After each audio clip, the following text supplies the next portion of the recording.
बिस्मिल्लाहिर्रहमानिर्रहीम। लाखों करोड़ों दुरूदो सलाम मोहम्मद मुस्तफ़ा सल्लल्लाहु अलैहि वसल्लम और आले मोहम्मद पर। मैं हूँ उमर दराज गोंदल। आज चूँकि सारा दिन सुप्रीम कोर्ट में फुल कोर्ट चलती रही और फुल कोर्ट के अंदर जो कुछ हुआ वो सारा दिन आपको अपडेट किया, तो बहुत सारी खबरें ऐसी थी जो ज़ाहिर है दिन में आपको नहीं दे सके, चूँकि ये बहुत बड़ा मामला था और ये नेशनल लेवल का जिसने पूरे के पूरे मंजरनामे को चेंज करना है या मंजरनामे के ऊपर एक असर होगा। इस दौरान एक और जो बड़ी डेवलपमेंट है, वो बड़ी डेवलपमेंट ये है कि इमरान खान के खिलाफ आप जानते हैं कि बाकी तमाम केसेस ख़त्म हो चुके हैं, या देखिए जिस तरह साइफर केस उड़ गया, बाकी तोशा खाना की सज़ा मुअत्तल है। सिर्फ एक केस के अंदर इमरान खान को इस वक्त उनकी सज़ा मौजूद है और वो बुशा बीबी और उनके खिलाफ जो इद्दत या निकाह केस है उस हवाले से है। और इस हवाले से अगर आपको याद हो, मई के अंदर इस केस के ऊपर फैसला होना था, जिस दिन फैसला सुनाया जाना था। शाहरुख अर्जुमन के ऊपर खावर मानिका ने एतराज़ किया, उसके बाद हाई कोर्ट चला गया, हाई कोर्ट से उन्होंने केस ट्रांसफ़र कर दिया, दोबारा हाई कोर्ट में चैलेंज किया इमरान खान और बुशा बीबी ने। तो अदालत ने उनको कहा था कि आप 27 जून तक जो है अगले 10 जो वर्किंग डेज हैं उसके अंदर इस केस का फैसला करें। और आज जो है सलमान सफदर जो है उनके जवाब और दलाइल हुए, सलमान अकरम राजा ने हुए के दलाइल हुए, वहाँ बहुत सारी बातें हुई, बहुत सारी ग्राउंड्स के ऊपर बात हुई, मेडिकल ग्राउंड्स की बात हुई। और बुशा बीबी की सज़ा मुअत्तली को उनके वकला ने कहा कि खातून होना भी उनका काफ़ी है।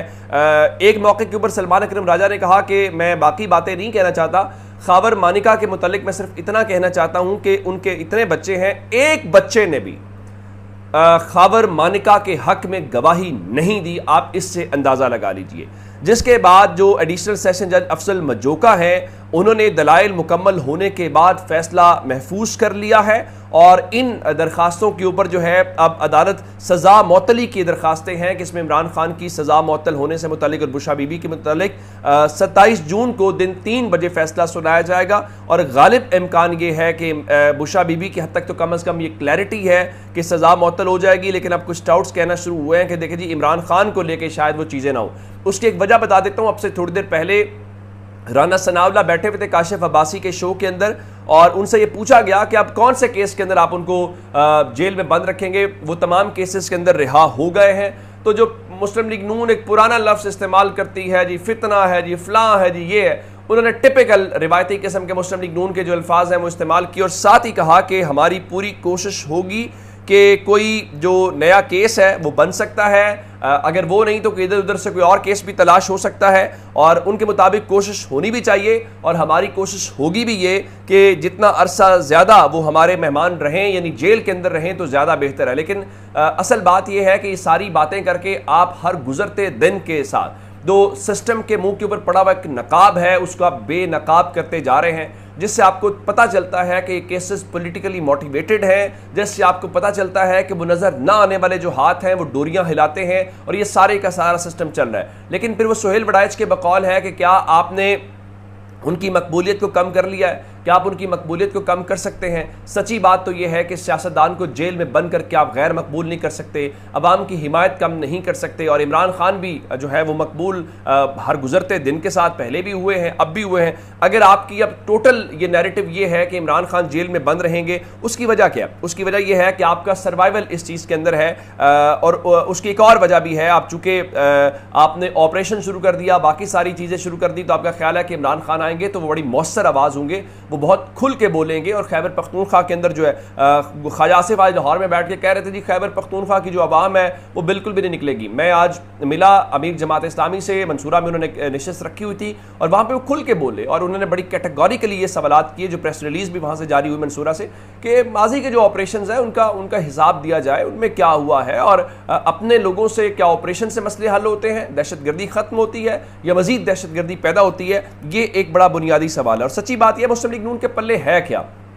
मुस्लिम लीग नून ना हुकूमत डिलीवर कर रही है। शहबाज शरीफ असेंबली के फ्लोर के ऊपर क्या कह रहे थे कि जनाब हकीकत है हमें IMF के साथ मिलकर बजट बनाना पड़ा। अच्छा, वो जो IMF के साथ मिलकर कह रहे हैं ना हमने बजट बनाना पड़ा, उसके ऊपर आज पीपल्स पार्टी और दूसरे बिलावल जरदारी कह रहे थे हम हुकूमत को सपोर्ट करेंगे। ये वही बिलावल जरदारी हैं जो पाकिस्तान तहरीक इंसाफ का जब बजट आया करता था तो PTI IMF उस बजट को कहा करते थे।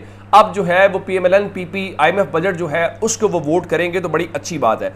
अब तहरीक इंसाफ जो है वो क्या कर रही है, देखें पीपल्स पार्टी क्या जवाब देगी कि इस ऑपरेशन में भी वो शामिल है। तहरीक इंसाफ ने एक बड़ा फैसला ये किया है कि कल वो जो ऑल पार्टीज कॉन्फ्रेंस है उन्होंने बुलाने का फैसला कर लिया है और बुध वाले दिन, जिसमें तमाम सियासी जमातों को जो है वो मदऊ किया जा रहा है और जरगे में जो कबायली अजला है उनके हवाले से गुफ्तगू की जाएगी और जरगे में करारदाद पास की जाएगी, जिसको कौमी असम्बली और सूबाई असम्बली में भेजा जाएगा। और कल बरोज़ बुध ये जरगा होगा दिन 3 बजे, जिसमें PTI के अलावा जो कबायली मशरान हैं वो भी इसके अंदर शरीक होंगे। कहने का मतलब ये है कि अब ये जो पॉलिटिकल कंसेंसस डेवलप होना चाहिए था वो पॉलिटिकल कंसेंसस हम डेवलप नहीं कर पा रहे। मैं आपको एक मिसाल देना चाहता हूँ। मुस्लिम लीग नून के साबिक वफाकी वज़ीर हैं अब्बास आफरीदी, उन्होंने मुस्लिम लीग नून छोड़ दी है और उन्होंने कहा नवाज शरीफ ने कौम से जो गिला किया था वो दुरुस्त था और सीनियर क़यादत ने नवाज शरीफ से वफा नहीं की। नवाज शरीफ अब सियासत से गैर मुतल्लिका हो गए हैं और उनके पास कोई एग्जीक्यूटिव पोस्ट भी नहीं है। और फिर उन्होंने एक और बात की, उनका जो ऑपरेशन अज़्म इस्तेहकाम है उसके मामले पर एतमाद में नहीं लिया गया और हमारी कोई बात सुनने को तैयार नहीं है। अब मैं आपको बताऊं, ये खैबर पख्तूनख्वा से सिर्फ एक इस्तीफ़ा नहीं है, खैबर पख्तूनख्वा से मुस्लिम लीग नून के और भी इस्तीफे आएंगे। उसकी वजह क्या है? उसकी वजह यह है जब आप अपने लोगों के खिलाफ ये करेंगे वहां एक रद्देमल आएगा, लोग बेचारे डिस्प्लेस होंगे, बड़ा कुछ है, तो उसका कौन सामना करेगा? तहरीक इंसाफ की तो ऑफिशियल पोजीशन यही है कि हम इस ऑपरेशन के साथ नहीं है और ऑपरेशन मसले का हल नहीं है। पॉलिटिकल डायलॉग करें, हमारा अफगानिस्तान से मसला है तो हम अफगानिस्तान के साथ जो अपने बंद चैनल्स हैं उनको खोल सकते हैं। हमारे पास बहुत सारे लोग हैं जो उसमें रोल प्ले कर सकते हैं। तहरीक इंसाफ को अंदाजा है आने वाले चंद दिनों के अंदर उन्हें पब्लिक मूवमेंट भी स्टार्ट करनी है, पब्लिक नैरेटिव के ऊपर तो ऑलरेडी वो काम कर रहे हैं। और उन्होंने क्या किया, उन्होंने इस हवाले से किया ये है कि उनके हुक्म के ऊपर एक जो अवामी राब्ता मुहिम कमेटी है वो तश्कील दे दी गई है, जिसमें 3 लोगों को शामिल किया गया है। शेख वकास अकरम को शामिल किया गया, अली इजाज भुट्टर को शामिल किया गया और सरदार लतीफ़ खोसा को इस कमेटी के अंदर शामिल किया गया, जो ज़ाहिर है इसके ऊपर जाएगी कि आइंदा हमारे पास क्या ऑप्शंस हैं, क्या हमने करना है, क्या कुछ होगा। एक खबर और है और वो खबर आज इस्लामाबाद हाई कोर्ट से है। इस्लामाबाद हाई कोर्ट के अंदर जजेस बहुत सारे मामलात के ऊपर खुल के बात कर रहे हैं। आज ऑडियो लीक्स के ऊपर जस्टिस बाबर सत्तार की अदालत में केस लगा हुआ था। जस्टिस बाबर सत्तार से हुकूमत ने बहुत कुछ कहा कि आप मेहरबानी करें, आप इन चैम्बर ब्रीफिंग ले लें, यानी खुली अदालत में ना लें। लेकिन जस्टिस बाबर सत्तार ने साफ इनकार किया और कहा नहीं, जो होगा खुली अदालत में होगा, मैं बिल्कुल भी इन कैमरा ब्रीफिंग नहीं लूंगा। ये बहुत अच्छी बात है, जजेस को स्टैंड करना चाहिए, जो राइट्स हैं लोगों के उनके लिए। यही बात जस्टिस अतर मिनल्ला साहब कर रहे थे और काजी साहब जो हैं वो कह रहे हैं सत्ते खैर है, इस मुल्क में दूध और शहद की नहरें बह रहे हैं, जितनी अवामी हुकूक पाकिस्तान के अंदर है वो कहीं पर भी नहीं है।